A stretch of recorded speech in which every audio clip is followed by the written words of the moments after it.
recevez à Kinshasa, la capitale. Mesdames et messieurs, bienvenue à cette grande édition du journal sur votre chaîne. Invité dans ce journal, il s'agit du professeur José Adolphe Voto, réalisateur de films documentaires L'ombre des oubliés, en hommage au caporal Albert Kounyoukou, l'un des témoins vivants de la deuxième guerre mondiale de 40-45. Ces combattants congolais de la force publique qui sera décoré par le roi Philippe ce mercredi. José Adolphe Voto, bonsoir et bienvenue. Bonsoir, merci de l'invitation. À la une de ces journaux, le roi Philippe et la reine Mathilde sont depuis ce mardi en visite officielle à Kinshasa, la capitale de la République démocratique du Congo, à la tête d'une importante délégation gouvernementale belge. Le monarque belge a été reçu à l'aéroport international de Njili par le président de la République, Félix Antoine Tshisekedi Tshilombo. Plusieurs questions dans l'agenda du roi de Belge lors de cette visite de 6 jours. Serge Kabongo, en commentaire et images. La monarchie belge tient au rétablissement des relations sur le plan bilatéral avec la République démocratique du Congo. Il faut oublier les passés sombres et douloureux de l'histoire commune entre Kinshasa et Bruxelles pour désormais des relations saines et cordiales. C'est dans cette droite ligne qu'il faut inscrire la visite royale au pays de Patrice Emery Lumumba. Les monarques belges et la reine Mathilde ont débuté ce mardi un séjour de presque une semaine en République démocratique du Congo. Félix Tshisekedi et Denis Nyakero au bas de la passerelle pour accueillir les rois Philippe. Hymne de deux pays, les rois passent en revue les détachements d'honneur de la garde républicaine bien avant de rejoindre Félix Tshisekedi, qui doit les conduire vers les officiels, à leur tête le président de l'Assemblée nationale, Christophe Mbosso Kodiampouanga.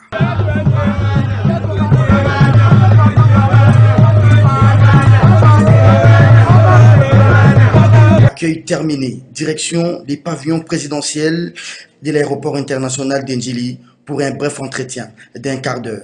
Cette première visite du roi Philippe depuis son intronisation en 2013 prévoit déjà ce mercredi un tête-à-tête avec le président de la République, Félix Antoine Tshisekedi Tshilombo. Le roi des Belges s'adressera ensuite aux parlementaires congolais. À Kinshasa toujours, il sera question d'honorer les anciens combattants de la Deuxième Guerre mondiale avec comme le point d'orgue la décoration du caporal Albert Kounyoukou, combattant de la force publique, l'un des rares témoins vivants de la guerre de 40-45. Du côté des activistes, des attentes sont nombreuses quant à cette visite au regard du passé tumultueux entre la Belgique et son ancienne colonie. Les rois et sa suite feront un petit détour du côté de Lubumbashi avant de s'envoler pour Bukavu au Sud Kivu pour une autre rencontre, cette fois-là avec le prix Nobel Denis Mukwege. Prof Adolphe Voto, le roi Philippe est à Kinshasa, première visite officielle depuis son accession au trône. Quel enjeu selon vous? Oui, c'est important. Le Congo et la Belgique ont des liens séculaires, des liens historiques. Et donc, nous sommes obligés de vivre ensemble. C'est une bonne chose que le roi des Belges vienne ici au Congo. Maintenant, depuis que Tshisekedi est là, Tshisekedi a fait beaucoup de voyages en Occident, notamment en Belgique. Et c'est quand même une bonne chose sur le plan diplomatique que la Belgique puisse renvoyer l'ascenseur. Donc c'est une très bonne chose pour le Congo, pour nos relations diplomatiques. Est-ce que c'est les fruits de voyages effectués par le chef de l'État? Bon, on peut dire aussi, mais bon, je ne place pas ça sous le label de relance, de coopération qui vont changer grandes choses.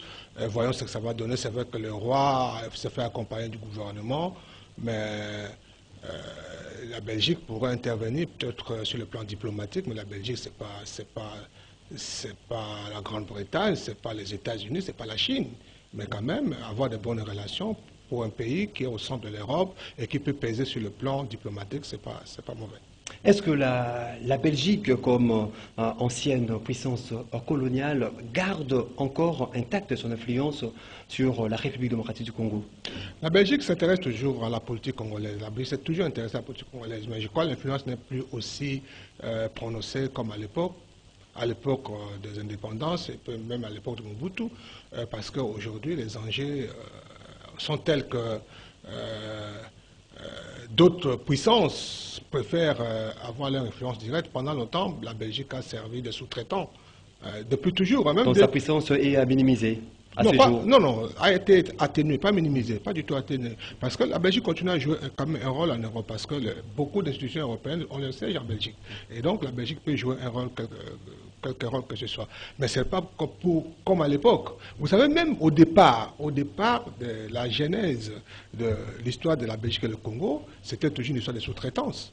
Les grandes puissances de l'époque ont estimé que le Congo était tellement grand, tellement important, si ça tombait entre un des pays puissants, ça pourrait déséquilibrer les rapports de force à l'international. Et ils ont préféré confier le Congo à la Belgique. C'était ça, c'était pas parce que le pôle 2 était aussi fort ou aussi malin. Ils ont joué un rôle de sous-traitant. Voilà, ils ont joué le sous-traitant. Ces rôles a continué jusqu'après l'indépendance, mais aujourd'hui, ils ne sont pas sous-traitants.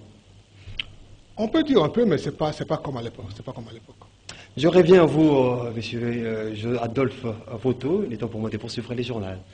Le président de l'Assemblée nationale était à l'aéroport international d'Ndjili pour accueillir le roi de Belge Philippe et la reine Mathilde. Interrogé sur place, Christophe Mbosso Kodia Poinga parle d'un double lancé pour le monarque belge, celui de l'enterrement d'une page d'histoire douloureuse entre la République démocratique du Congo et le Royaume de Belgique, ainsi que l'ouverture d'une nouvelle page de coopération Belgique-RDC.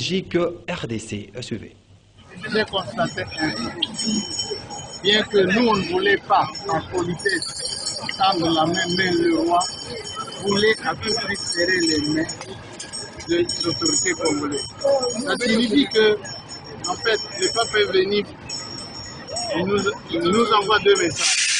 Le premier message, c'est enterrer une page d'histoire douloureuse entre la République démocratique du Congo et le Royaume de Belgique.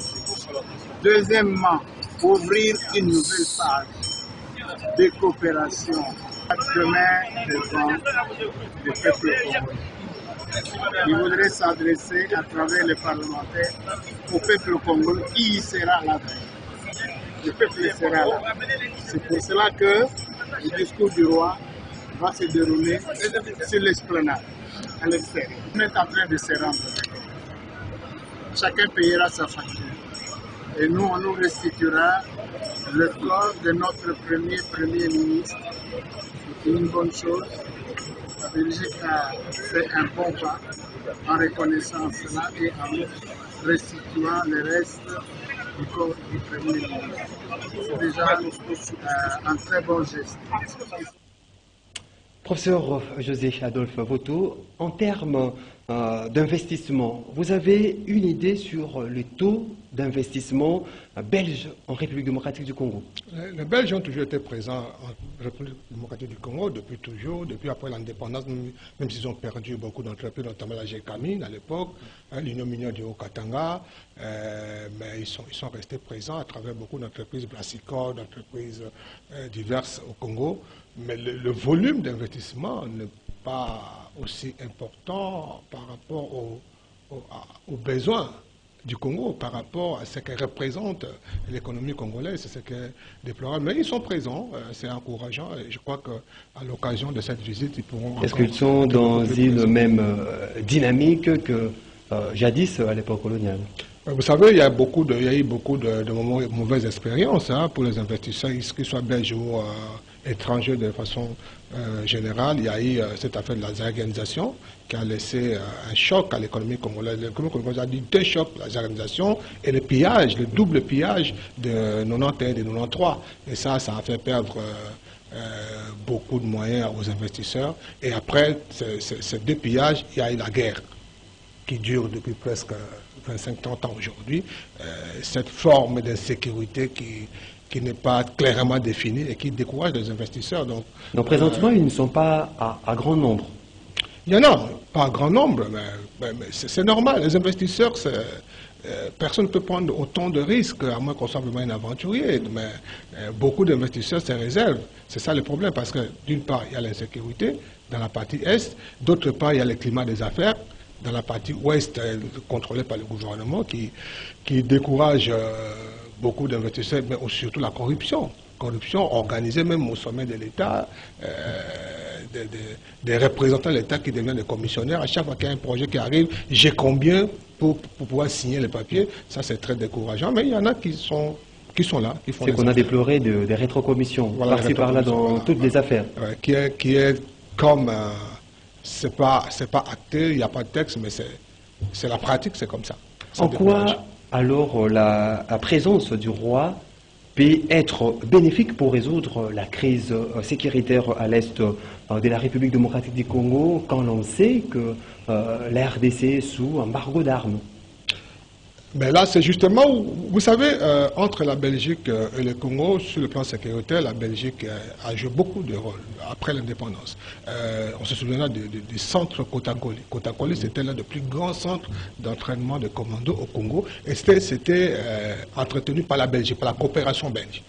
Et lorsqu'on parle de l'histoire d'après l'indépendance, de l'histoire des phases de Mobutu, Kotakoli y est pour beaucoup. Et ça, il faut reconnaître que les Belges sont les Belges qui avaient une expérience particulière, le commando belge qui avait de façon particulière avec les cordelettes rouges, le béret vert, tout ça, c'était les Belges. Et ça a beaucoup aidé à la formation des commandos au Congo.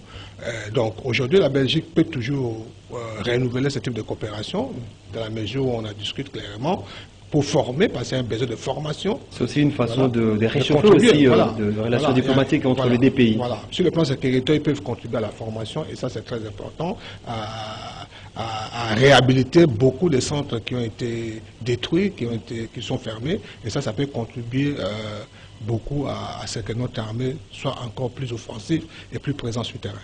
Je reviens à vous, professeur José Voto. Des commentaires divers au sein de la population congolaise au sujet justement de l'arrivée du roi de Belge en République démocratique du Congo. Émile Mouyaya a tendu le micro au Kinois rencontré au centre-ville, d'où ces reportages.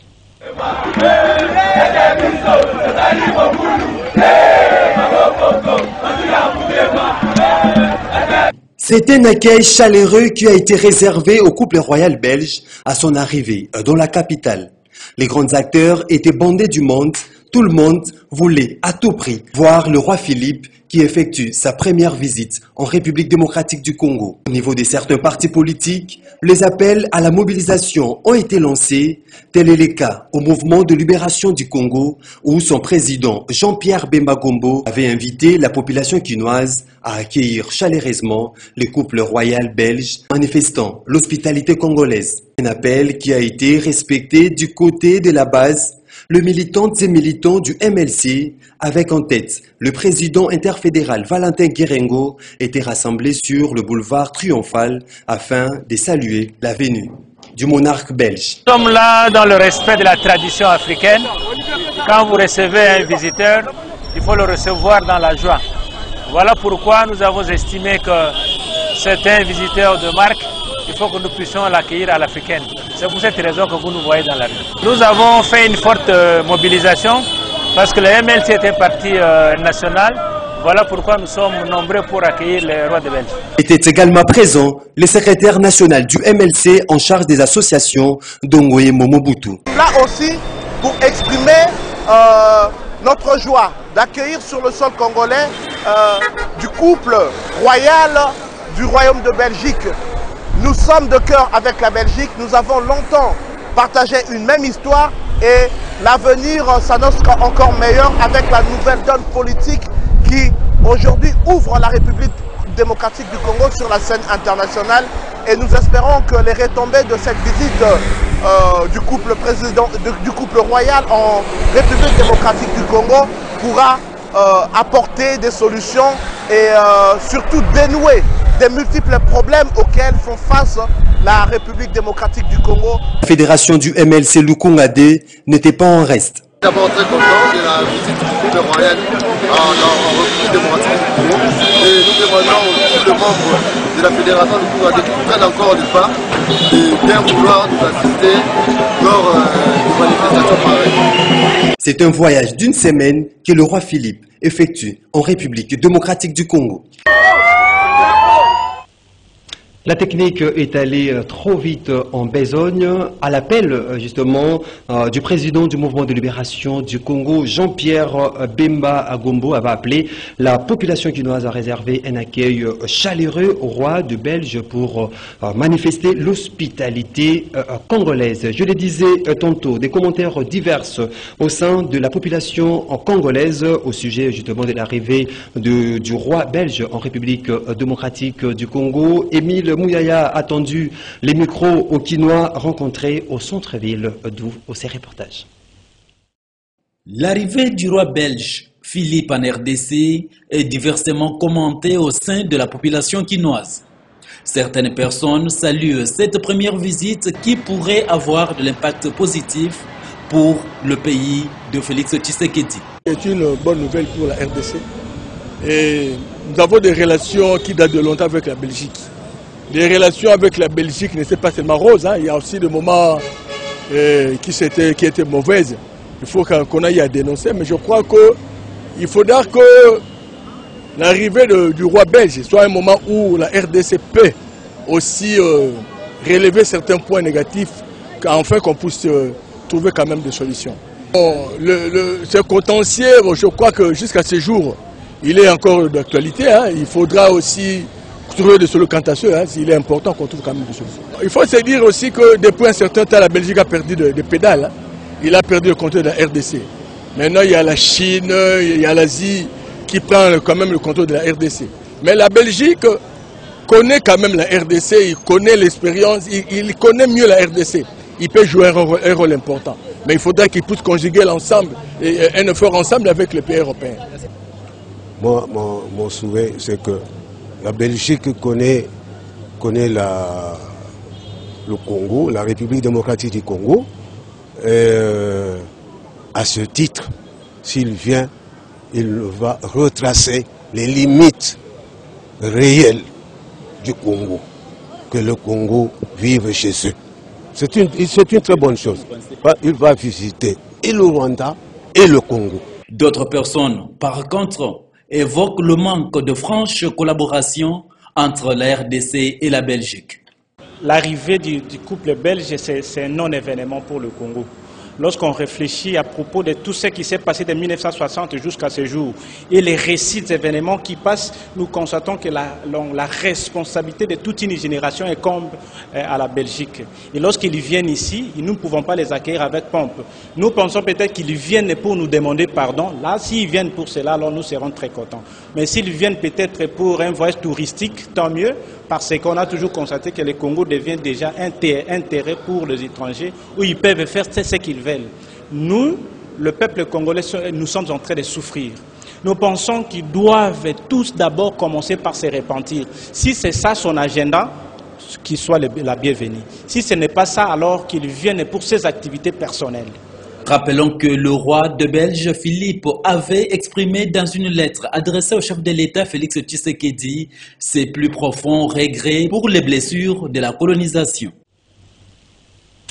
Prof. José Adolphe Voto, selon le programme, est-il prévu un bref passage du roi à Philippe à la place des anciens combattants? Le roi, effectivement, demain matin, 8 h déjà, 8h30 ou plus tard, sera à la place des anciens combattants, croisement avenue Gambela, force publique, pour décorer l'ancien combattant, le caporal Albert Kouyouk, qui a combattu sous le drapeau belge. Le seul survivant de la Deuxième Guerre mondiale. Je dirais pas le seul survivant, je ne sais pas si c'est le survivant, mais je dirais pas non plus. Mais en tout cas, c'est lui qui a été retracé, que nous avons rencontré en 2018, avec qui on a fait un film, avec son compagnon Daniel Muri, qui a malheureusement parti avant lui. Et donc, c'est à lui qu'on va décerner, au nom de tous les autres, cette médaille de mérite pour avoir combattu auprès des alliés français, britanniques et américains, pour le compte de la Belgique, pendant la guerre mondiale. Personnellement, qu'attendez-vous de la Belgique et du roi Philippe en faveur du caporal Albert Kounyoukou, qui est même les 16 survivants que vous avez essayé dans vos investigations de trouver pour recueillir des informations? D'abord que c'est une reconnaissance et c'était ça l'objectif pour lequel on a fait ce film. Nous l'avons intitulé L'ombre des oubliés. Nous avons estimé qu'ils étaient oubliés, qu'ils étaient délaissés. Nous voulions ramener leurs problématiques sur la table, qui viennent sous le projecteur. Non seulement qu'on les reconnaisse, mais si c'est possible qu'on répare l'injustice dont ils étaient objet depuis qu'ils sont rentrés de la guerre depuis 1945 jusqu'à aujourd'hui. Ils n'ont jamais rien eu. En tout cas, rien eu de la part de la Belgique, parce qu'il s'agit de la Belgique, alors que leurs collègues français, leurs collègues sous colonie britannique ont été d'une manière ou d'une autre récompensés. Et donc là, que le roi vienne le décorer, je crois que c'est une reconnaissance. Et la suite, maintenant, il revient au gouvernement, il revient aux associations de défense des intérêts des anciens combattants et de leurs enfants, de leurs petits-enfants, de pouvoir présenter des dossiers bien ficelés pour revendiquer leurs droits. Mais donc, c'est une très bonne chose, une avancée. Je ne voudrais pas croire que c'est juste une action de communication. Je ne voudrais pas croire que c'est juste pour essayer de répliquer à Poutine, qui avait déjà, depuis 2015, décoré Albert Kounyoukou à distance et lui a envoyé son diplôme de mérite et sa médaille depuis Moscou. Donc c'est cet élément que nous avons relevé à l'époque dans le film. Ça a fait le tour du monde. Est-ce que c'est pour ça que la Belgique veut rétorquer? Je ne sais pas. Mais j'ose croire que c'est réellement, comme disaient d'aucuns, que c'est pour tourner une page et commencer une nouvelle histoire entre la Belgique et le Congo. Professeur José Adolphe Voto, je vous dis merci. C'est moi qui vous remercie. Rendons-nous à présent à la Chambre haute du Parlement où la proposition de la loi électorale a été jugée recevable au Sénat et envoyée à la commission PAJ de cette Chambre haute du Parlement sans débat, une procédure qui n'a pas du tout rencontré l'assentiment des élus du Front commun pour les Congos qui ont séché la plénière et suspendu leur participation à toute activité parlementaire. Nous disent Eddy Kabea et Bob Zamba dans ces reportages. La proposition de loi portant organisation de l'élection présidentielle, législative et municipale en République démocratique du Congo, votée et examinée à l'Assemblée nationale, transmise au Sénat pour une seconde lecture, a été envoyée à la commission PAJ de cette Chambre haute du Parlement sans débat. Au cours de la plénière, à travers une motion d'ordre de l'honorable Denis Kambayi, qui estime que cette procédure est la bonne dans la mesure où, si la plénière initie un débat, qui va répondre aux préoccupations soulevées par les élus des élus. Une motion soumise au débat et au vote retenue par la plénière. Vous êtes venu dans le monde politique aujourd'hui. Vous ne savez pas quand des collègues préparent un montage bien fait, que nous dirons ceci après, voilà comment nous allons dire.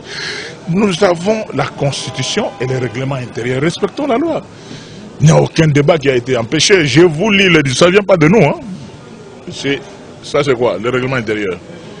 L'article 125 de notre règlement intérieur, par priorité, dans chaque chambre, par la commission compétente, suivant la procédure prévue dans le règlement intérieur. Mais vous voulez qu'on dise quoi, papa? On doit rester dans un pays qu'avec des faits de polémique pour faire le plaisir aux gens. Bon, j'étais clair. Hein?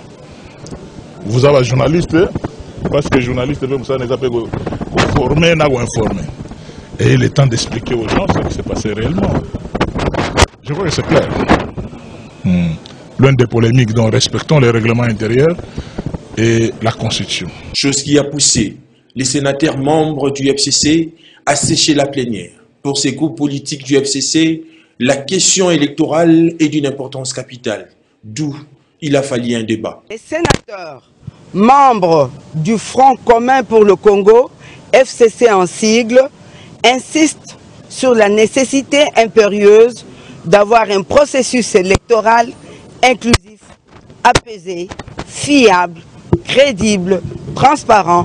Nous suspendons en conséquence notre participation à toutes les activités parlementaires liées à l'examen de ce texte de proposition de loi relative à la révision de la loi électorale dans les conditions actuelles et, de ce fait, nous demandons de quitter la salle. Au cours de la même plénière, la vice-ministre des Finances a fait l'économie des 4 projets de ratification portant sur les financements des projets de développement en République démocratique du Congo.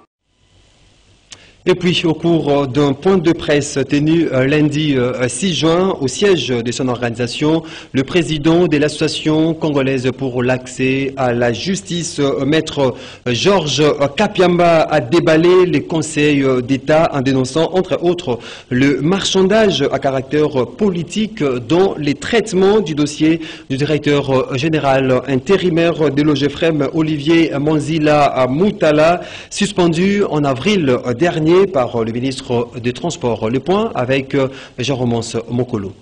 Devant la presse le lundi 6 juin au siège de la CAJ, Maître Georges Kapiamba a fustigé les irrégularités ayant émaillé l'examen des contentieux de la dernière élection de gouverneur et vice-gouverneur par le Conseil d'État.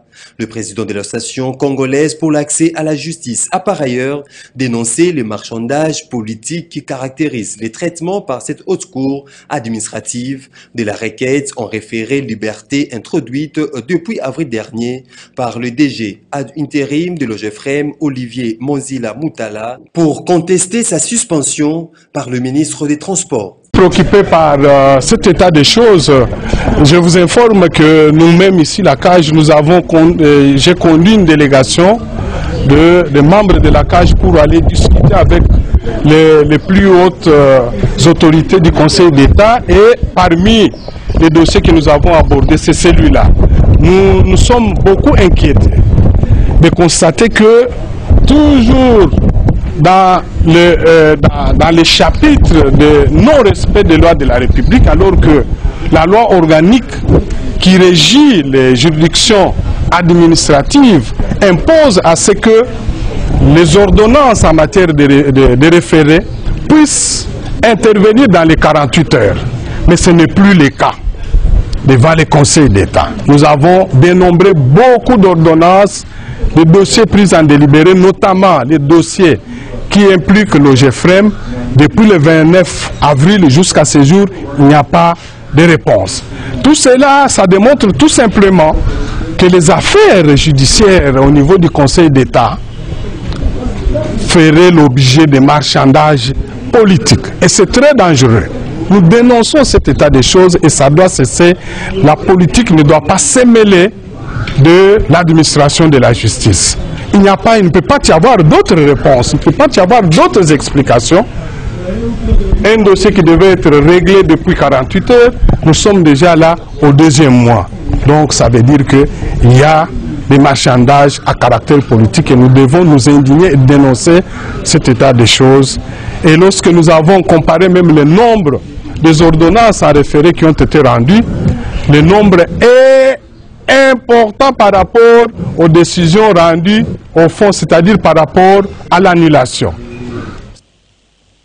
Rendons-nous dans la commune de Kimbantseke où la route de la République se trouve dans un état de délabrement très avancé, une situation qui rend difficile la circulation de véhicules. Georges Libengue a recueilli le plainte des habitants de ces coins de la capitale, d'où ces reportages. Voilà l'état dans lequel se trouve l'avenue de la République dans la commune de Kimbantseke. Profondément délabré, il s'observe sur cette voie la présence de nids de poules, des caniveaux bouchés et d'une chaussée envahie par le sable.